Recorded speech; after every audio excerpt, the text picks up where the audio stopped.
So I wanted to talk to you about systems innovation for net zero. This is work that we've done in the Environment Directorate, more in terms of climate action. And it's about bringing systems thinking and systems innovation to the heart of climate action. We haven't as such focused it on resilience, but you'll see I prepared some key insights that I think are very relevant to talking about resilience. What we did was to try to rethink climate strategies based on the systemic approach. We piloted in the transport sector, and the first report we developed was Transport Strategies for Net Zero Systems by Design, which goes back a little bit to the point made this morning by William. Are we doing things by intervention? Are we doing things by design? And so this report just gives kind of the basics of our approach.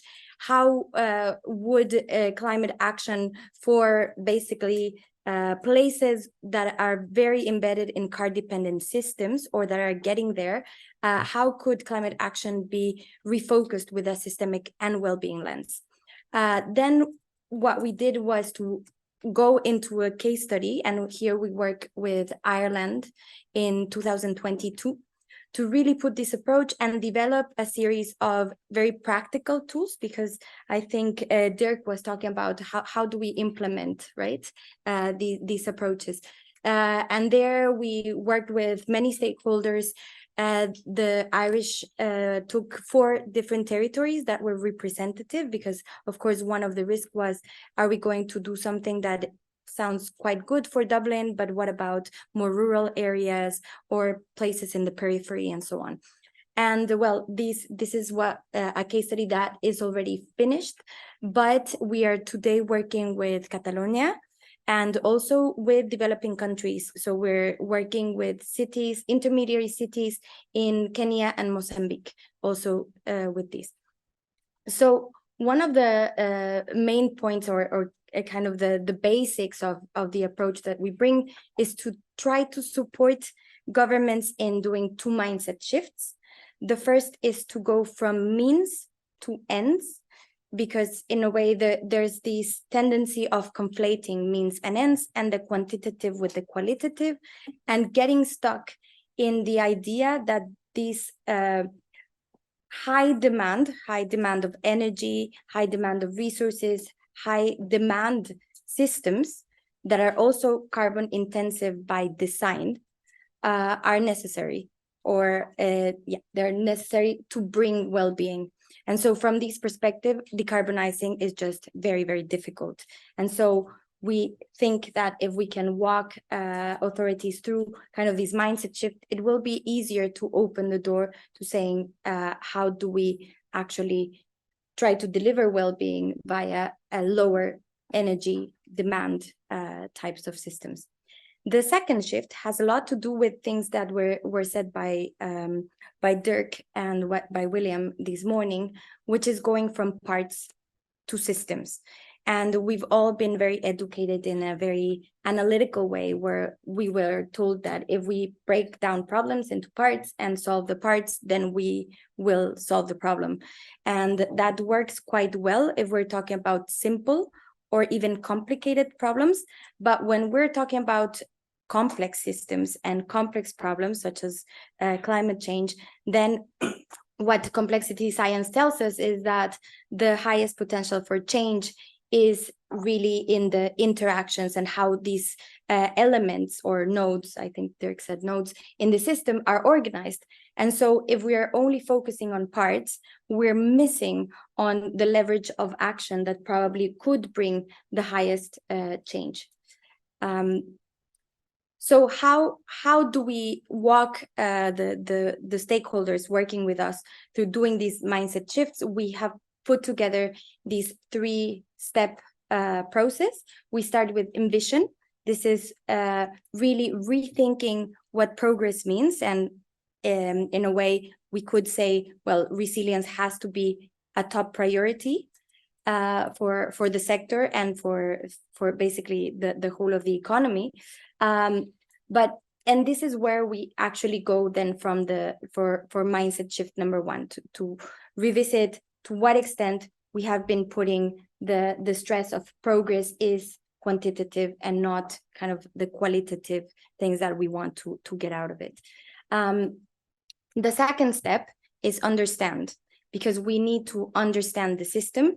We usually don't have good tools to understand the system. We, in our work, use a lot causal loop diagrams. It's not the only tool, but this is what we use. And this is a step where we go through mindset shift number 2, from parts to systems. And it's really around understanding the interrelations between the parts in the system. And then once we have understood kind of where do we want to get to, but what is it in the system structure that gets us just to another place, then we can really think about the policies that we need so that we can transform the system that we have towards the system that we need. It's still an iterative process, and that's why we never draw it in a line, right? So part of what we did with the Irish was to really help them understand how transformative was their strategy, how well suited to transform a system that was not sustainable nor resilient. And so we use a lot also this tool of the iceberg model that simply brings attention to the fact that we certainly sometimes are very focused on the events such as disruptions and shocks, and the patterns of behavior that we have, but we stop there and we don't necessarily go to the structure of the system and the mental models that lay behind those events and patterns. And so we built, as part of this, a methodology, but we also worked with the, I think it was not the last version, that's fine. So we worked a lot with the different stakeholders in some workshops. They were the ones first thinking about where different policies might be in this iceberg. And we also complemented the iceberg with other systems thinking tools, such as the Donella Meadows framework on high leverage points and the notions of stocks and flows. And well, this is just a snapshot, but of course, this is not really the central point in this presentation, but you can always go to the report if you want to have a little bit more of detail of why we put certain policies where they are along the iceberg.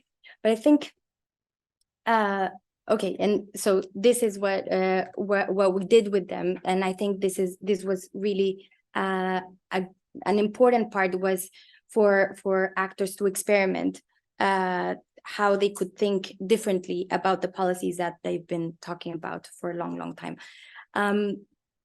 So to get into resilience, I thought of kind of 4 key insights that come out of this work and that are important for thinking about resilience. So the first is really, we need to move away from the tip of the iceberg. We really need to understand that, okay, shocks and disruptions are really visible, but they're just the tip of the iceberg. And if we stay there, then we're being always reactive and anticipatory. It doesn't mean that there is no room for reactive or anticipatory action. Sometimes we need to do them as well. But we need to stay away from only optimizing parts or elements, which is this idea behind what William was saying this morning of resilience by intervention. And we need to go to the system and the system structure and really work on this type of resilience by design by reorganizing the parts or elements in our system. And also, even wider than that, understand that, yes, of course, we need to restructure our system because it has, for it to be more resilient towards to those shocks or disruptions. But we also need to acknowledge that our systems, as they are today, are at the root of why we're having much more incidents in the shocks and disruptions that we're living, and also these are being more severe. The third insight I would say is understand the system structure. As I said before, we use the causal loop diagrams. There's other tools, but we really need to start putting in the in the center of policy decision making, some tools that allow us to understand how the different elements in a system are interconnected. This is what we use for the Irish case study, which is just a mapping of what a car dependent, which is not resilient and not sustainable, as we know, looks like. And it's this car dependent system which is at the source of these unsustainable and results and limited resilience. And we see that there's induced demand, we see that there's urban sprawl, and we see that there's these kind of sustainable modes, low attractiveness trap. But it's really about these dynamics that are reproducing themselves all the time, that we have the suboptimal results that we have. And this is important to see, because if we don't see it, then we don't find the high leverage points to change the system and to bring kind of these resilience by design. So a next key insight is to address ingrained mental models that are locking in the current systems, because we talked about kind of the larger GDP towards well-being type of approach at the macro level, but there's a parallel in the transport system. We've been quite mobility oriented, and we need to make sure we go towards a focus on sustainable accessibility, which is not exactly the same thing.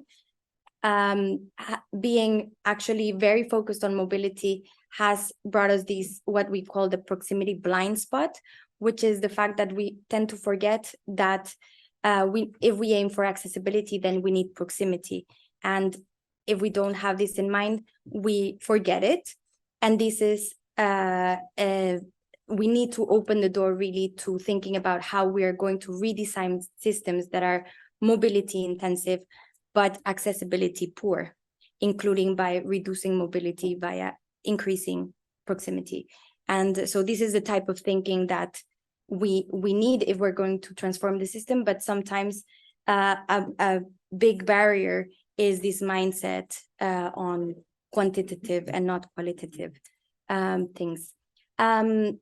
And then I would say there's a problem, because we need to be aware of the efficiency obsession, which William talked about, but also on the focus on flows, because these things together mislead us in managing and allocating resources in a way that is not adequate for building resilience. And one of the policies that we found that was most transformative in the case of Ireland was road space reallocation and street redesign. But you'll see that it has actually doing this type of analysis says that we need to think in other terms than short-term efficiency and flows, because in reality, stocks and where our key stocks of a system are is very, very important to what keeps them locked in. So one key stock in a car-dependent system is car purpose road capacity, which in car-dependent systems is just over-dimensioned. And this is a big problem. In policymaking, we tend to think a lot what we can add, but sometimes we don't think what we have to subtract. And so road space reallocation in a way is reducing this over-dimensioned stock, but it's also actually creating a new stock of liberated space. And this is why it's so powerful, because through doing these changes in stock, it can actually change the structure of our system. So first of all, it breaks the link from the pressure to reduce congestion and investment in roads for cars, because this is no longer the response. But what it also does is that it reduces, as I said, this car purpose road capacity and gets us a new stock there of liberated space. And with this liberated space, then we can increase the attractiveness of public transport and active modes in a very immediate way. Like our buses from one day to another, if we give them the right space, will not be stuck in congestion, and people biking in some of our places from one day to another will just be more safe, you know. And but it can also allow to reduce the catchment areas, because it's also space where we can reallocate services. So instead of having a huge catchment area, which is kind of the basics of sprawl, we have a group of smaller catchment areas, which then allow us to live differently. And so basically, but for these, we need to think about the stocks and not only about the flows. But also we need to change our mindset from thinking about travel time congestion, which is often what we hear is that this is the measure for the efficiency of a system and the transport system, but it's a flow. And really, for a problem like climate change, for example, we need to think about the stocks. What we care is about the traffic stock and the traffic volume, because that is what is linked to the total amount of emissions that we want. And if we focus on travel time or congestion, we could have more or less the same congestion in a scenario where we have huge car purpose road capacity and a huge stock and a lot of traffic volume, or very small car purpose road capacity because space is allocated differently, smaller fleet. The congestion will not tell us what is the best scenario there, but the traffic volume and the emissions will. This is what we need to be focusing on more. So it's the building resilience is also about kind of reallocating the resources that we have in another way. We've seen road space reallocation, the link to resilience during the COVID crisis, but we really do need to think about stocks rather than flows and get away from these kind of short-term efficiency. And the last thing that I wanted to say is connections between people are harder to see, but even more important than relations between physical elements. So the causal loop diagrams that I showed were really more about the physical system and the relations between them. But I think that one really important thing why the case study with Ireland was successful and many things happened and they rewrote their climate action plan 2023 was because we worked with the people. And through experimenting these new tools and these new ways of thinking about their policy and co-designing solutions with us, then they were able to take it on and really create a network of people that are now thinking in a different way about the everyday. So it was really, the start was one person that had some curiosity, but then now we have all these different people, and actually we're going to start working with Dublin because one of these persons is now in the Dublin Council. And I think these network effects are not only about physical infrastructure, but it's also about creating a network for change within the policy sphere. Thank you.